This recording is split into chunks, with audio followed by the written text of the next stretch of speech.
Welcome back to Strayatrains. In this video, we're going to review RACV's The 18 Cardinal Sins of Commuting. Link to the article will be in the description below. Hope you enjoy the video.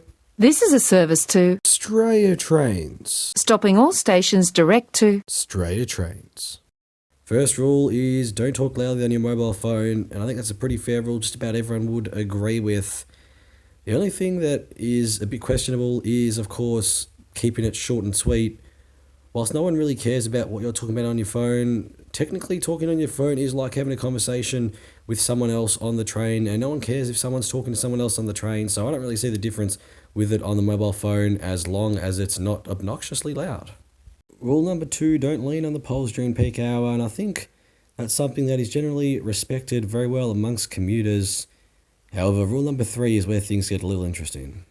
Rule number 3 is about how you should use your bag on public transport, and I don't really see the issue with putting your bag on the seat next to you, even if it is during peak hour.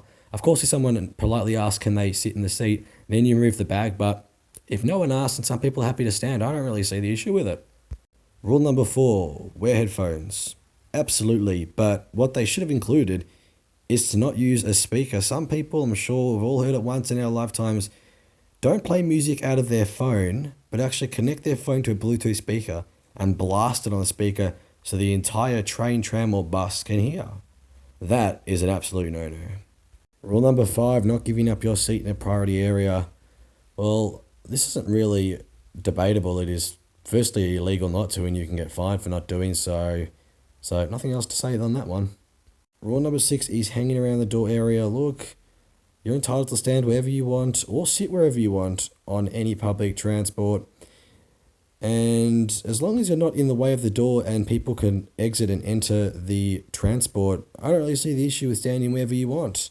And to be honest, I don't blame you, because it's definitely much more desirable to stand near the door than the aisle, because it's much easier to exit that way. So if you get on first, I guess first in, first dibs, that's how it works. Rule number 7, eating on the train. I don't really know why they didn't mention bus or tram. I guess that's not an issue, I don't know. But alright, eating on the train. Look, I don't really see the issue with it. As long as you're not making a mess, what does it matter if you're eating? Plenty of foods such as fruit make very little to no mess anyway, so if you're not making a mess, I mean, what does it matter if you eat or not? Rule number 8, personal hygiene. Look, you can smell however you want, I guess. Probably best not to spray any deodorant on the actual public transport, but if you want to wear a nice cologne or perfume or don't want to shower, I mean, that's up to you, but that's more of an issue in general and not really specific just to public transport. Rule number 9, wear a mask.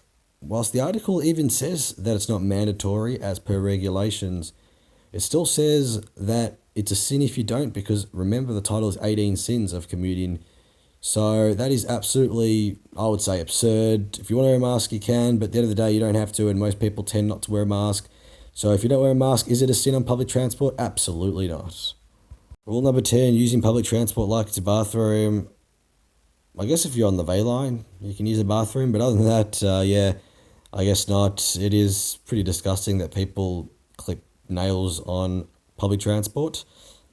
Rule number 11, don't be impatient. Absolutely. It's very important that you wait to let people exit the public transport before you enter, as it is not only the courteous thing to do, but it also helps with efficiency.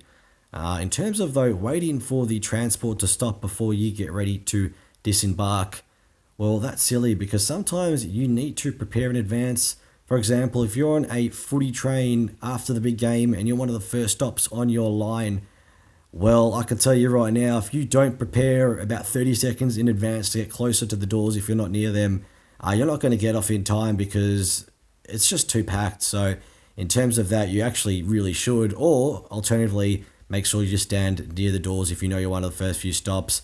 But needing to wait for the train to stop before you make your move to the doors? Nah, I don't think so.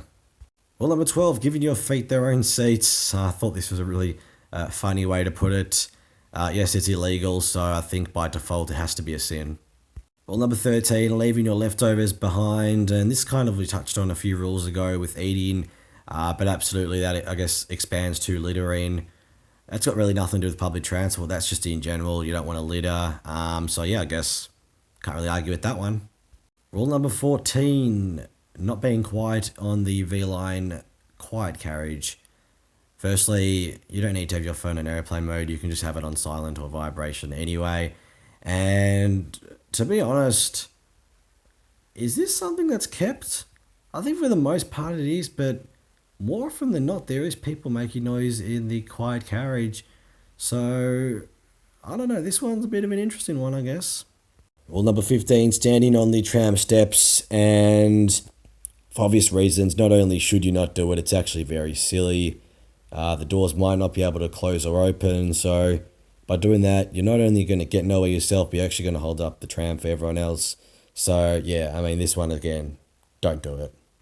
Rule number 16, not taking the spare seat, and this one, I don't see the issue with it. Look, sometimes it is very tight, especially if you're on that window seat on, for example, the tram or train, and someone sitting on the opposing seat at the window. It can be very tight, and maybe some people just want to have their legs stretched up and actually prefer to stand than sit in a very compact manner. And if that's the case, that's their choice. That's not really an issue, I say. And if it adds to a little bit of congestion, well, those people that got on later can then just take the seat, I guess. So either way, it doesn't really matter who's sitting and standing. Rule number 17 about reaching for your Mikey just before the barriers. Look, it is probably in your own interest to have it ready well before the barriers, as by searching for it as you approach the barriers, you're kind of just not only wasting everyone else's time, but you're wasting your time actually as well. So in terms of this one, especially during peak hour, absolutely make sure you've got that Mikey ready. And rule number 18, don't stand in front of the barriers. And yeah, of course, this is just logic, of course, but even on top of that, you'll notice that a lot of the passenger information displays are not visible from the barriers in terms of when you're entering them. So I think that's part of the reason why that's the case. So this really isn't much of an issue, but absolutely don't stand in front of the barriers. And that will wrap it up. Feel free to comment your opinions below, what you agree with, what you disagree with. This video is just my opinion on the RACV's 18 cardinal sins of public transport commuting. Thank you so much for watching. Hope you enjoyed the video, and I think we'll leave it at that. Cheers.